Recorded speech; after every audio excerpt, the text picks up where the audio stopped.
a certain ability has to be there, you know? But at the same time, you have a lot more control than you think. And I always wanted to be a professional athlete, but I didn't have a set path laid out for me to do it. But I just love playing. And so I think if you love something and you actually put hours into it, you will excel. You just have to put time in. I think the uniqueness of the sport is the action. So it takes all the elements of soccer, you know, the technique, and it puts it in a pressure cooker with boards.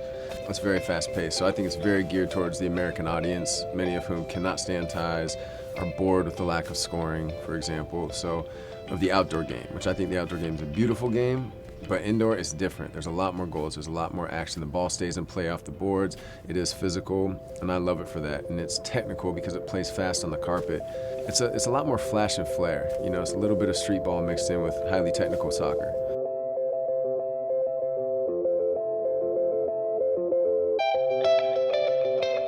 What's interesting about minor league sports is it's not always what you're paid or how many people show up. That's not indicative of talent.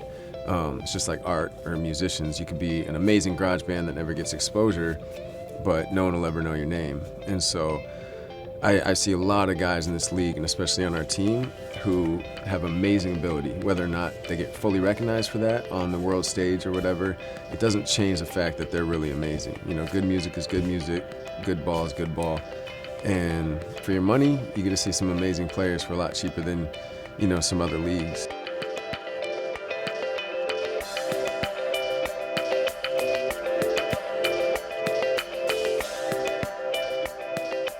Whatever stage you're on, be it big or small, you know, this indoor league isn't the biggest league in the world, but it's a certain number of kids looking at us like we could be their hero. Because I was in their position. I remember getting autographs from Tacoma Stars when I was a kid. So I take that very seriously, and I think on and off the field, that's a responsibility. It's like a parent. You can never turn it off. You know, like your character has to be consistent. So I try to keep myself to a higher standard. Who do you talk to more, your mom or your dad? My mom. You know, if you were to say something to your mom through this piece, what would you tell her? Probably I have a lot more respect for her than she might think.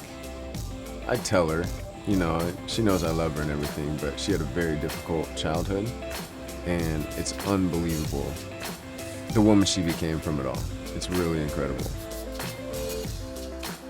You know, my dad is kind of this redneck dude. He's always worked blue collar. He just wants to be in the woods, hunting, fishing. He's been a logger, worked in concrete, built houses. He was an athlete, three-sport athlete, like pitcher, quarterback, point guard. And so people just think he's this rugged dude, but he's super generous, sensitive guy, so you don't get that at the beginning.